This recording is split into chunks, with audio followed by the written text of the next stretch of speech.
Ever wonder why the loudest person in the room rarely wins the argument? Science proves that real influence isn't about being a powerhouse of charisma. It's a method. In the next few minutes, I'm going to show you 7 science-backed lessons that will stop the shouting and make you dangerously persuasive. We've all seen the stereotype. When you think of a persuasive person, your mind likely jumps to a very specific image: the high energy, backslapping, fast-talking extrovert. They're the life of the party, the one with the blindingly white smile and the ironclad grip who never seems to run out of things to say. We've been conditioned to believe that to move people, you have to be the loudest voice in the room. We think that persuasion is a performance, a high-octane blast of charisma designed to overwhelm and dazzle. But if you've ever felt exhausted just watching that person, you aren't alone. And more importantly, science suggests that if you're trying to be that person to get what you want, you're probably failing. A landmark study from the Wharton School turned this entire myth on its head. Researchers decided to track the actual performance of salespeople, people whose entire livelihood depends on persuasion, and they measured them against a scale of introversion and extroversion. The expectation was that the full-blast extroverts would crush the competition. But the results were a total shocker. The strongest extroverts were actually among the worst performers. They were so busy talking, so busy asserting their own energy, that they often missed the subtle cues of the person they were trying to help. On the flip side, the extreme introverts struggled too. They held back so much that they failed to lead the conversation toward a conclusion. The real stars? They weren't at either end of the poles. They were the ambiverts. An ambivert is someone who lives in that glorious, flexible middle ground. They aren't binary. They understand that persuasion isn't a monologue, it's a rhythmic exchange. If introversion is about listening and extroversion is about telling, the ambivert is ambidextrous. They have the unique ability to switch hands depending on what the moment requires. Think about the power that comes from that balance. When you aren't stuck in full blast mode, you gain the superpower of the listening ear. You can sit across from someone and actually hear the hesitation in their voice or see the doubt in their eyes. Because you aren't just waiting for your turn to speak, you can gather the data you need to make your eventual response actually resonate. Then, when the time is right, you can flip the switch. You can speak with confidence and clarity because your words are now fueled by the information you just gathered. You aren't just pushing, you're guiding. This is the sweet spot of human interaction. It's the ability to know when to push forward with conviction and when to take a graceful step back to let the other person breathe. The best part of this scientific reality is that most of us are actually ambiverts by nature. We've just been told for decades that we need to fake it and act like extroverts to get ahead. But the truth is much more liberating. The power isn't in being loud. It's in being attuned. When you stop trying to be the loudest person in the room, you start becoming the most influential. You realize that you don't need to sell yourself in a way that feels slimy or forced. You just need to show up, pay attention, and hit that middle note. By mastering this quiet power, you're not just winning an argument or closing a deal. You're building a bridge. And that, more than any loud performance, is the heart of true, ethical persuasion. Once you've mastered the art of when to speak, the next logical question is, what exactly should you say to bridge the gap between a no and a yes? It turns out that the human brain isn't as complex or impenetrable as we like to think. In fact, it has a few specific back doors. Logical shortcuts that, when understood, make persuasion feel less like a battle and more like a guided tour.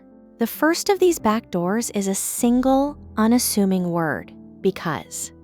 In 1977, a Harvard researcher named Ellen Langer conducted a study that has since become legendary in the world of psychology. She had an assistant try to cut in front of people waiting to use a library photocopier. In the first scenario, the assistant simply asked, "May I use the Xerox machine?" About 60% of people agreed. Not bad, but not a landslide. In the second scenario, they added a reason. "May I use the Xerox machine because I'm in a rush?" The success rate skyrocketed to 94%.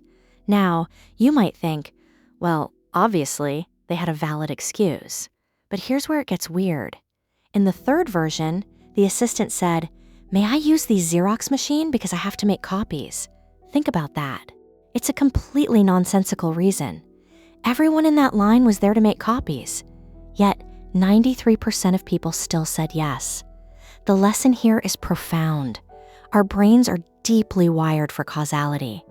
When we hear the word because, our mental defense shields often drop automatically.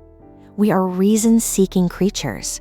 If you provide a why, even a simple or obvious one, you aren't just making a request. You are providing the logical closure the other person's brain is craving. Whether you're leading a team through a difficult transition or just trying to get your kid to eat their vegetables, don't just give the what, give the because. When people understand the purpose behind an action, the friction of the task begins to melt away. But even a strong why sometimes isn't enough if a person feels like they're out on a limb all by themselves. That's where the second back door comes in: social proof. We like to think of ourselves as fiercely independent thinkers, but the reality is that when we are uncertain, we don't look inward. We look around. We look for hints from the people nearby to tell us how to act. Psychologists call this social proof, and it is perhaps the most powerful lever in the persuasion toolkit. Consider the classic hotel towel study. For years, hotels have placed those little cards in bathrooms asking you to reuse your towels to save the environment. It's a nice sentiment, but it generally only works on about 30% of people. However, when researchers changed the sign to say, 75% of guests who stayed in this room reused their towels, the numbers jumped significantly. Why? Because it shifted the focus from a vague moral obligation to a specific social norm. We think to ourselves, well, if the person who stayed here before me did it, I probably should too. We take our cues from people like us in situations like ours. If you want to move someone toward a new behavior, stop focusing so much on why they should do it and start showing them that people they respect are already doing it. When you pack some social proof, you aren't just arguing for a point of view. You're showing that the path is already well traveled.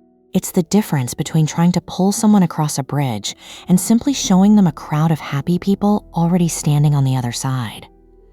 By combining a clear because with the comfort of social proof, you stop pushing against resistance and start flowing with the natural current of human psychology. If you're realizing that persuasion starts with mastering your own habits and mindset, I have the perfect roadmap for you.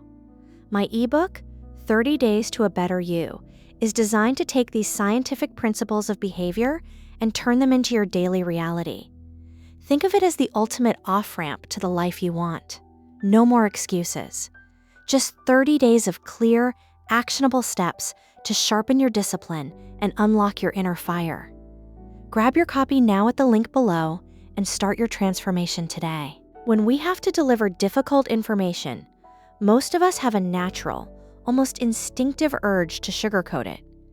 We've been taught to use the sandwich method, tucking the bad news between two slices of fluffy, positive reinforcement. We do this because we want to be kind. We don't want to be the bearer of bad vibes. But science suggests that while this might make us feel better, it's actually doing a massive disservice to the person we are trying to persuade. If you want to move someone forward, you have to master the delicate art of the truth and the rhyme. First, let's look at the truth part, the timing of your message. Researchers at UC Riverside conducted a fascinating study to see how people prefer to give and receive news. They found a massive disconnect.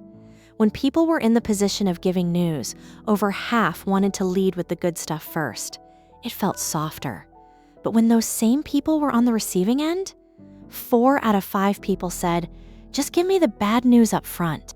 We have a psychological hunger for clarity. When we know there's a but coming, our brains don't actually process the good news anyway.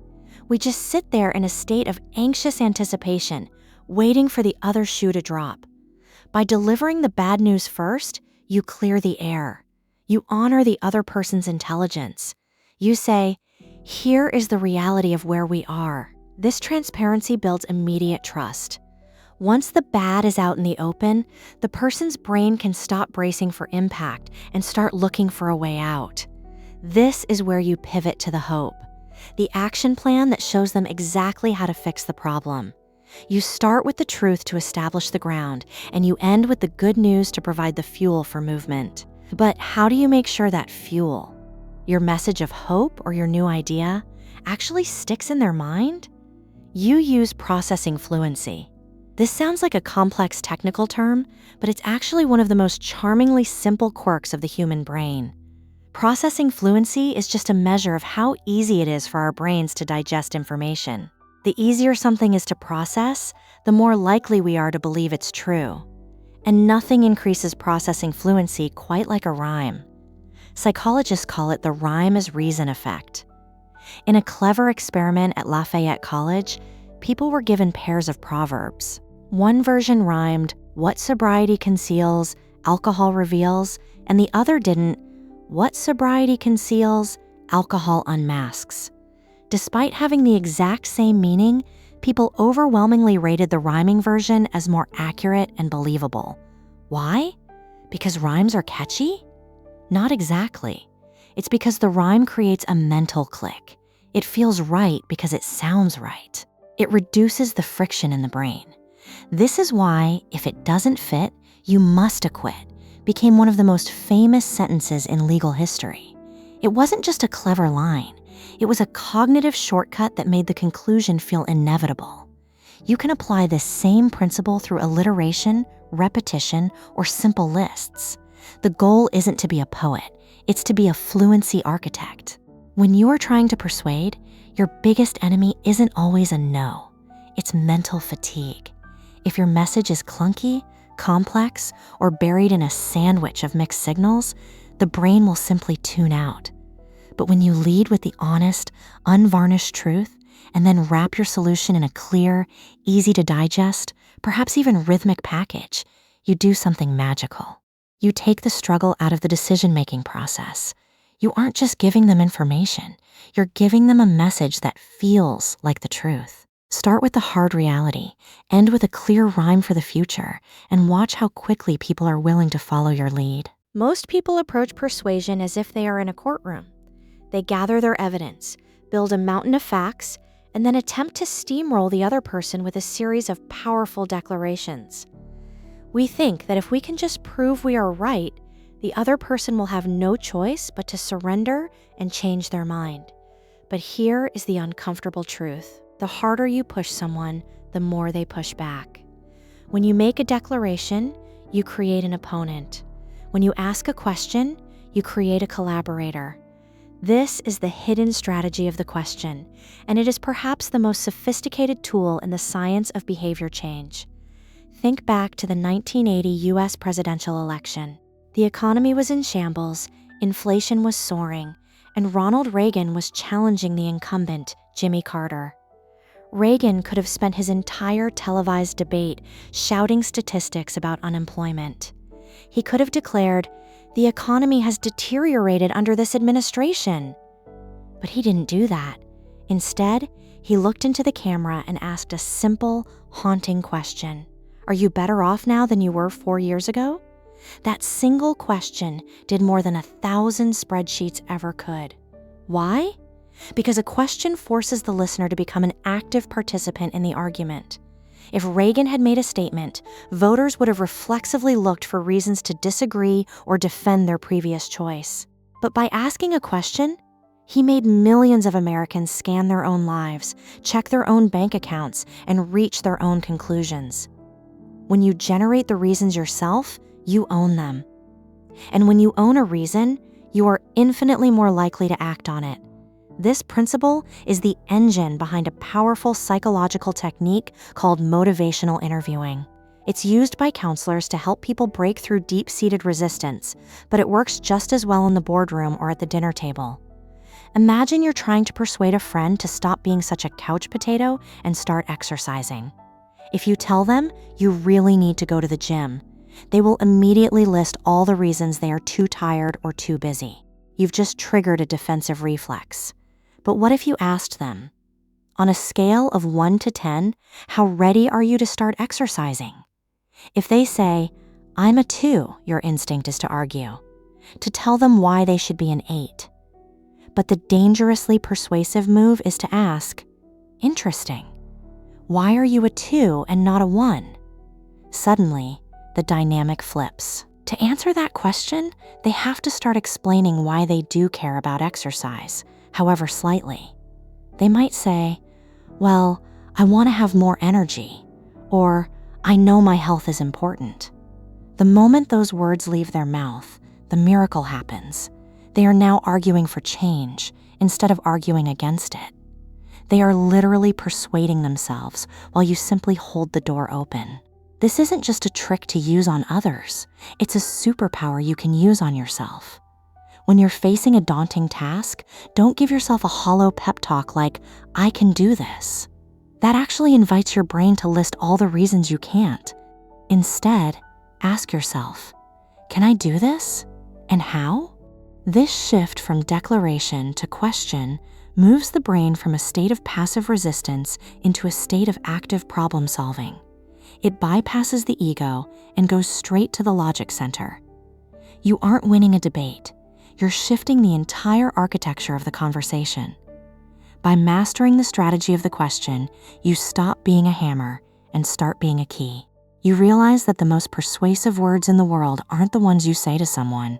They're the ones you get them to say to themselves. We often think of persuasion as a battle of wills, a cinematic moment where one person's soaring oratory finally breaks through the stubborn walls of another person's mind. We imagine that if we can just find the right words, the right logic, or the right emotional hook, we can force a change of heart. But the final and perhaps most profound lesson in the science of persuasion is this.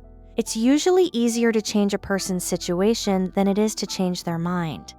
If you want to move people, stop acting like a hammer and start acting like an architect. You need to focus on paving the path of least resistance. In their landmark book, The Person and the Situation, psychologists Lee Ross and Richard Nisbett describe a fascinating experiment involving a campus food drive. One group of students received a heartfelt, deeply moving letter explaining why donating food was a moral necessity. These students were already persuaded in their minds. They agreed it was a good cause. But even with that internal agreement, the actual donation rates were lukewarm. Then, the researchers tried a different approach with a second group. They sent the same letter, but they added a few mechanical tweaks. They included a map showing exactly where the donation bin was located. They specified the exact day and time. They even gave a quick reminder call. These students didn't have more heart or better morals than the first group, but their donation rates exploded. Why? Because the researchers didn't focus on the push. They focused on removing the friction. They designed a clear off-ramp for action. This is the invisible side of persuasion. We spend so much time trying to rev the engine of motivation in others, but we forget to check if the parking brake is still on. Consider the massive difference in organ donation rates between neighboring countries with similar cultures. In some countries, participation hovers around 15%, while in others, it soars above 90%. Is one nation fundamentally more altruistic than the other? Not at all. The difference usually comes down to a single checkbox on a driver's license form. In low participation countries, the default is opt-in. You have to check a box to become a donor. In high participation countries, the default is opt-out. You are a donor unless you check a box to say otherwise. There was no massive moral campaign. No one's mind was changed through an argument. The situation was simply redesigned so that the right choice was also the easiest choice. When you argue with someone, their natural instinct is to tighten their grip on their existing beliefs. Push too hard, and you don't open their mind. You seal it shut. But when you pave the road, you bypass that defensive reflex entirely. If you want a colleague to adopt a new software, don't just lecture them on its benefits. Set it as their homepage. If you want a client to sign a contract, don't just explain why it's a good deal. Make sure the Sign Here tab is the first thing they see and the pen is already in their hand. This is the ultimate evolution of a persuasive person. You move from being a closer to being an enabler. You realize that the most dangerously persuasive people aren't necessarily the best talkers. They are the best designers. They look at the world and ask, what is standing in the way of this person doing what they already know they should do? By the time you reach this stage, you understand that persuasion isn't about power over people. It's about power with people. It's the art of helping others see, feel, and act just a little bit differently by making the journey effortless. When you stop winning arguments and start designing better off-ramps, you don't just change minds, you change the world. Use these tools wisely because now the path is clear and you are ready to lead.